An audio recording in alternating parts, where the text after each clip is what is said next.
এই মুহূর্তে বাংলাদেশের সবচেয়ে জনপ্রিয় ভ্রমণ গন্তব্য হচ্ছে সাজেক ভ্যালি। সমুদ্রপৃষ্ঠ থেকে 1800 ফিট উচ্চতায় এর অবস্থান। সাজেক রাঙ্গামাটি জেলায় অবস্থিত হলেও যোগাযোগ ব্যবস্থার কারণে আপনাকে খাগড়াছড়ি হয়ে যেতে হবে। খাগড়াছড়ি থেকে সাজেকের দূরত্ব 73 কিলোমিটার আর দিঘিনালা থেকে 40 কিলোমিটার এর মতো। ভ্রমণ পিয়াসুদের অনেক সাজেক ভ্যালিকে বাংলার ভূস্বর্গ নামে অভিহিত করেন। চারপাশে সমুদ্রের ঢেউয়ের মতো বিস্তৃত পাহাড় সারি আর তুলোর মতো মেঘ, এর মধ্যে মাথা উঁচু করে দাঁড়িয়ে আছে সাজেক ভ্যালি। প্রকৃতি এখানে সকাল বিকাল রং বদলায়। দিনের প্রতিটি মুহূর্তে আপনি সাজেকের আলাদা রূপ দেখতে পাবেন। সাজেক ভ্যালি ভ্রমণ খরচ সহ বিস্তারিত গাইডলাইন থাকবে আমার এই শাইনুর ট্রাভেল ব্লগে। প্রকৃতিপ্রেমী হলেও আপনার কাছে পুরো সাজেক ভ্যালিটাই দর্শনীয় মনে হবে। তারপরেও বলতে হয়, পর্যটকদের কাছে সবচেয়ে আকর্ষণীয় স্থান কংলাকপাড়া। এছাড়াও ভ্যালিপ্যাড, রুইলুকপাড়া, রক গার্ডেন, লুসাই ভিলেজ উল্লেখযোগ্য। কংলাক হলো সাজেকের সবচেয়ে উঁচু স্থান। এটি লুসাই অধ্যুষিত পাড়া। কংলাকের চূড়া থেকে পৃথিবী পুরো সাজেক ভ্যালি এক নজরে দেখতে পাবেন। ভাগ্য ভালো হলে দিগন্ত দেখা পাবেন রংধনুর। এই অপার সৌন্দর্যে চূড়া পর্যন্ত উঠতে আপনাকে 40 মিনিটের মতো ট্রেকিং করতে হবে। বিকালবেলা কংলাক ভ্রমণে আদর্শ সময়। আপনি চাইলে কংলাকের চূড়ায় দাঁড়িয়ে সূর্যাস্ত দেখতে পাবেন। এটি আপনার ভ্রমণ জীবনে একটি উল্লেখযোগ্য স্মৃতি হয়ে থাকবে। সাজেকের নিচে একটি ঝর্ণা আছে। প্রচলিত ভাষায় এটি কমলক ঝর্ণা নামে পরিচিত।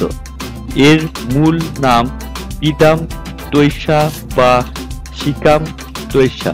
রুইলুকপাড়া থেকে এখানে ট্রেকিং করে যেতে চাইলে আসা যাওয়া 4 ঘন্টার মতো সময় লাগবে। সূর্যাস্ত পরেও সাজেকে তার রূপ বদল থামাবে না। সন্ধ্যার পরে আকাশ ভরা নক্ষত্রের দেখা মিলবে। রাত যত বাড়বে তার রূপও তত গাঢ় হবে।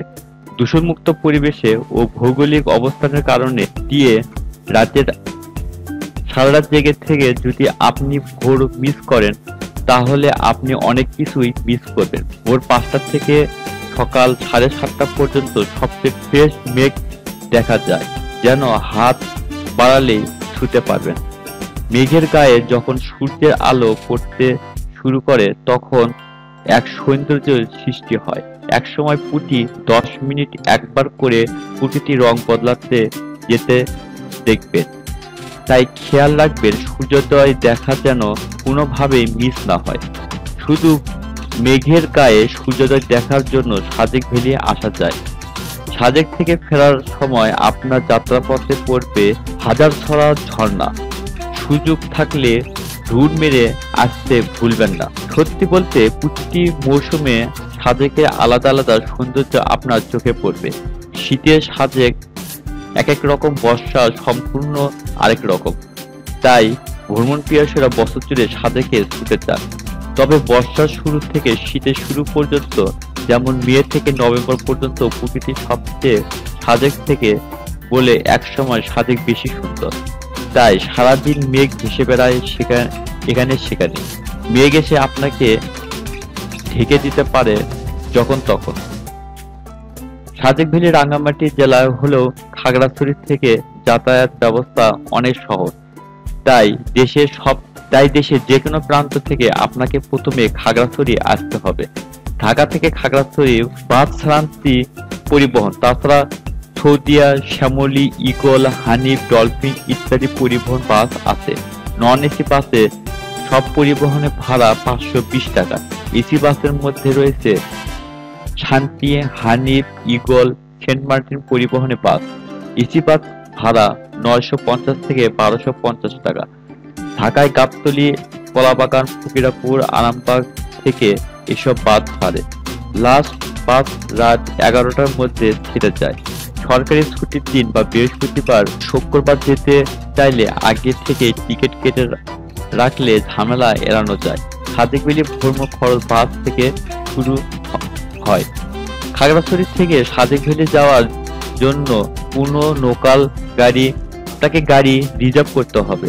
সেক্ষেত্রে চাঁদের গাড়ি অথবা মাহেন্দ্র জিপ প্রধান বাহন। আপ ডাউন রিজার্ভ জিপ ভাড়া পড়বে 8,000 থেকে 10,000 টাকা। এক গাড়িতে সর্বোচ্চ 12 জন বসার পারমিশন আছে। আপনার প্রতি টিমের সদস্য সংখ্যা কম হলে অন্য কারো সাথে জিপ শেয়ার করতে পারেন। সেক্ষেত্রে খরচ কম পড়বে। যদি শেয়ার করার মতো কাউকে না পান তাহলে সিএনজি নিতে পারেন। সিএনজি ভাড়া পড়বে 4,000 থেকে 5,000 টাকার মতো। তবে সম্ভব হলে সিএনজিতে না যাওয়াই ভালো। তাছাড়া সিএনজিতে সাজেক পৌঁছাতে কখনো কখনো 6 ঘন্টাও লেগে যায়।